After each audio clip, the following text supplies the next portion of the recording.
Well, thank you for joining us for a video on establishing decision-making authority. This video is the last of a series of videos related to the management function of organizing. Originally, we discussed the process of a specialization. We also discussed how to engage in departmentalization, mainly establishing a structure for our organization. And in this video, we're going to focus on establishing the decision-making authority, which comes last. We have to determine ultimately who in the organization can do what.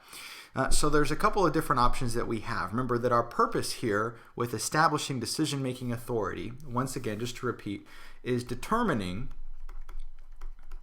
who in our organization has the ability to make decisions.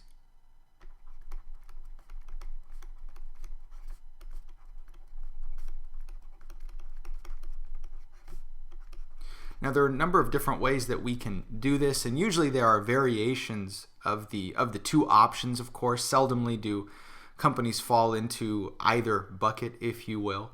But ultimately, there are two options that companies have as a way of determining who has the ability to ultimately make decisions. So let's go through those and describe them real quick, and then we'll get into kind of the implications, kind of pros and cons of each of the different forms of kind of establishing authority, if you will. So the first one is what we call a centralized form of decision making.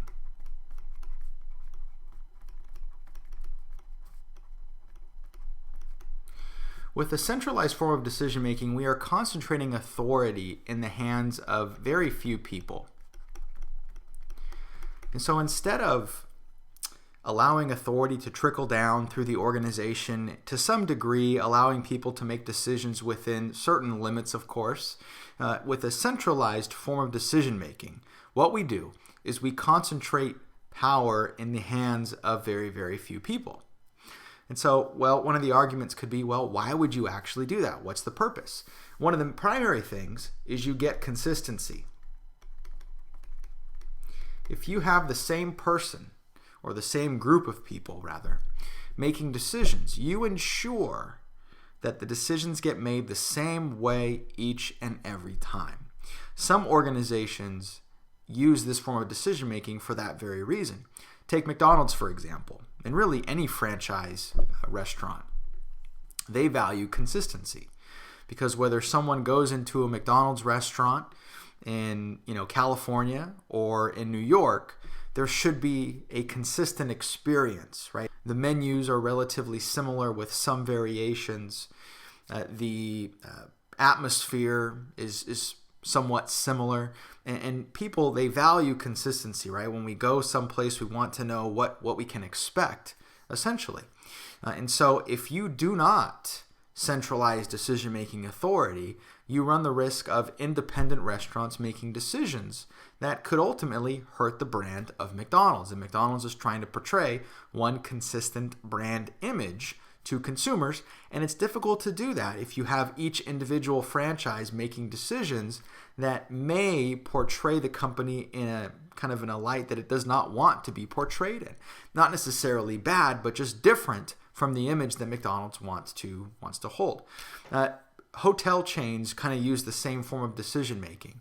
Usually they concentrate a majority of the power at the very high end of the chain because they want to approve decisions that impact ultimately how the brand is perceived, especially when you deal with travelers who are frequently on the road and they value some type of consistency, right? You go to a hotel and you kind of know what the atmosphere is and what the room is like and what kind of amenities there are. And the last thing you want to do is have to guess. We value consistency at that point. So hotel chains, franchises, they try to provide that by using a centralized form of decision-making, concentrating power in the hands of few. Not to say that people on the lower end of the organization can't make decisions, because obviously they have to.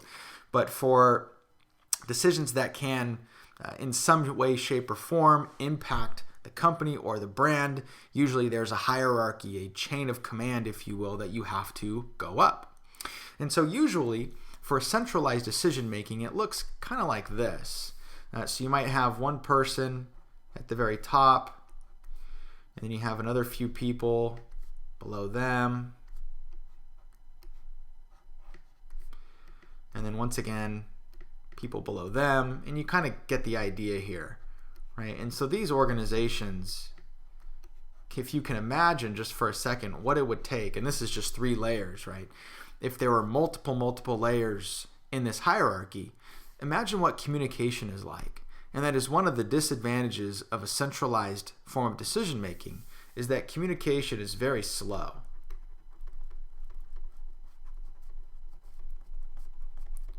Because it takes time for the message to get up multiple layers of the hierarchy. And this is just 3 layers. You have some organizations that have, dozens of layers of management. And if you have to get approval for someone at the very top, that's a long time to get an answer. And plus you deal with, well, does the message get distorted as it begins to move up the chain? There's always the possibility of that, right? The way that you said something isn't necessarily the way that it gets communicated later on, and we've all kind of been in that situation before. So that's a significant problem. Another disadvantage with a centralized form of decision making is they're not very good or conducive to innovation, as well as creativity.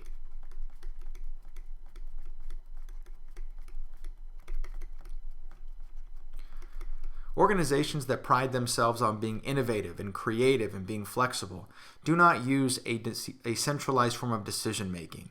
And the reason for that is it's very, very slow. To get the process to be approved for something takes time. And that's not necessarily encouraging and an incentive for people to come up with really innovative ideas if, well, it's just going to get bogged down in bureaucracy and I'm never going to get an answer. So why should I put forth all my recommendations and different things on how to do the work better? It doesn't matter because no one's going to ever see it, and it's going to take too long to get an answer. It's not worth my time. That's the potential disadvantage played out. That's the impact that it could have for the organization, is you have a group of creative and smart individuals, but the structure that you have in place doesn't allow them and doesn't encourage them to really voice their valuable opinions. That's one of the inherent problems. But on the positive side, if your primary objective is to create consistency so that each of your different restaurants or stores or whatever it is the same, then you may value more of a centralized form of decision making. That could be something that you value as well. Now, the other option is to utilize what we call a decentralized form of decision making.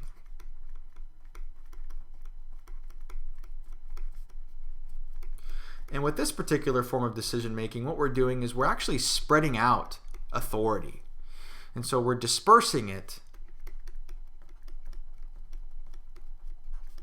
to multiple layers in the hierarchy.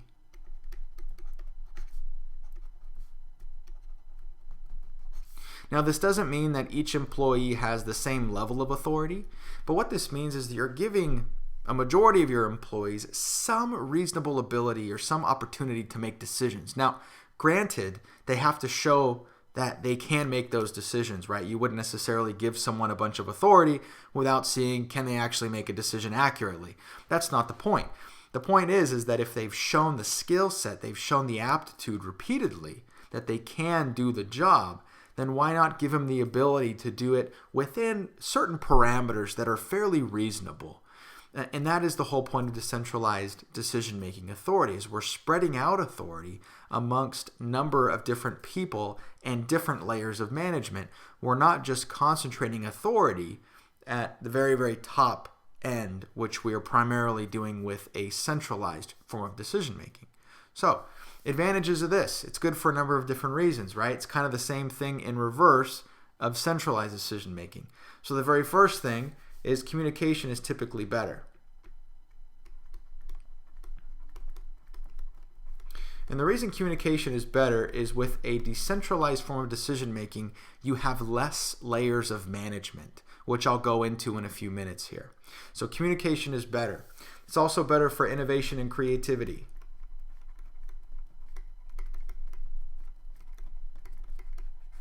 The negative side of this form of decision making, one of the primary ones rather, is that if your employees don't have the skills or the abilities to make decisions, then that could negatively impact you. And so ultimately you have to have some way, some kind of check and balance measure of making sure that they do have the skills necessary to make their own decisions and to do things kind of independently.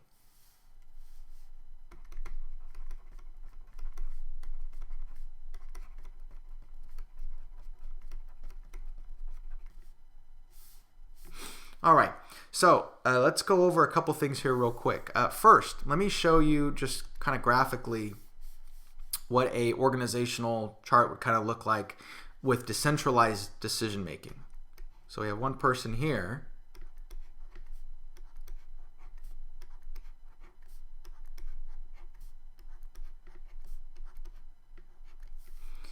And we have them being responsible for multiple individuals. Okay, so this is what a org chart would look like at one level for a decentralized form of decision making. Notice that this person would be like a supervisor of some kind. And obviously these individuals down here would all be individual employees. And so the first thing you should notice is that the supervisor is responsible for more employees with decentralized decision making. But with a centralized form, one supervisor, right, this person, is only responsible for a few employees at a time.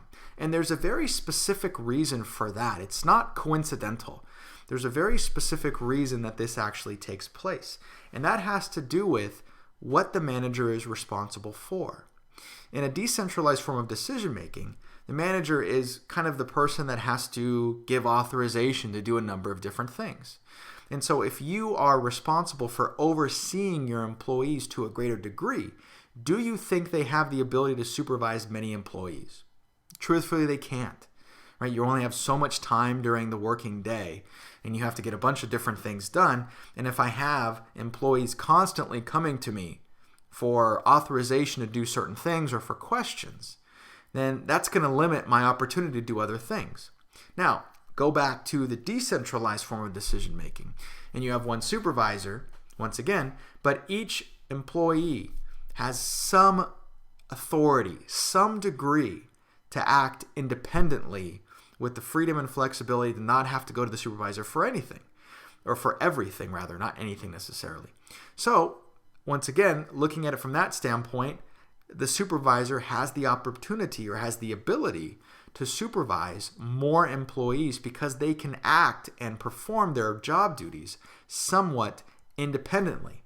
Now, there will always be situations to which they go to the supervisor, of course, but having some authority, having the ability to make their own decisions within a certain limit, if you will, frees up the supervisor to make their own decisions. Now, for decentralized decision-making structures, we refer to them as what we call a flat structure. And look at it. It's relatively flat, right? With one supervisor and multiple employees. With a centralized form of decision-making, we refer to these as tall structures. And the reason for that is there's more need for management. Because if the employees do not have the ability to make their own decisions, then there has to be someone in place that can. But remember, because they have a lot of oversight, they can't supervise many employees. So the answer is, the solution is we need more managers. And so that produces a very tall structure because you have multiple layers going on here, whereas in a decentralized form of decision making, you do not have as many layers because you do not need as many managers because each employee can act somewhat independently. Now, the number of employees, right, kind of this area here, is what we call the span of control. And this is just the number of employees that one manager can effectively supervise.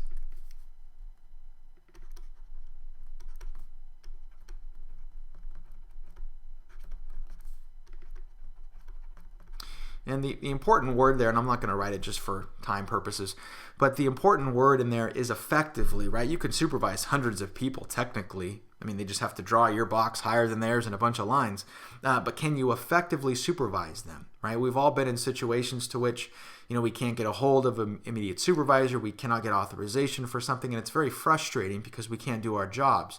And so you have to consider what is effective for the employees, what's going to allow them the ability to get their work done, but also allow the supervisor the ability to get their own work done in addition to overseeing their own employees. So for the decentralized structure that is obviously flat, has a wide span of control. Because remember, we can supervise more employees. A centralized structure is what we call a narrow span of control.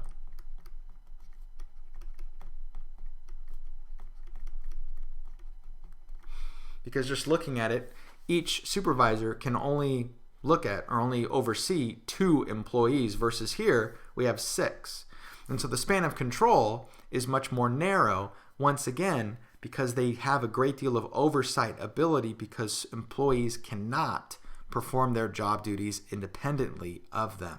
And so that's kind of how it works. So you can see here how choosing how to decide who has the ability to make decisions has a significant impact, right? You wouldn't get companies like Apple or Google utilizing a very centralized structure. Maybe they incorporate it at some level, but you want to spread out decision-making authority, give your employees a little bit of autonomy, especially in an organization that prides itself on innovation and creativity, right? Those types of companies need to be able to change course fairly quickly to pursue some type of new development, maybe related to technology.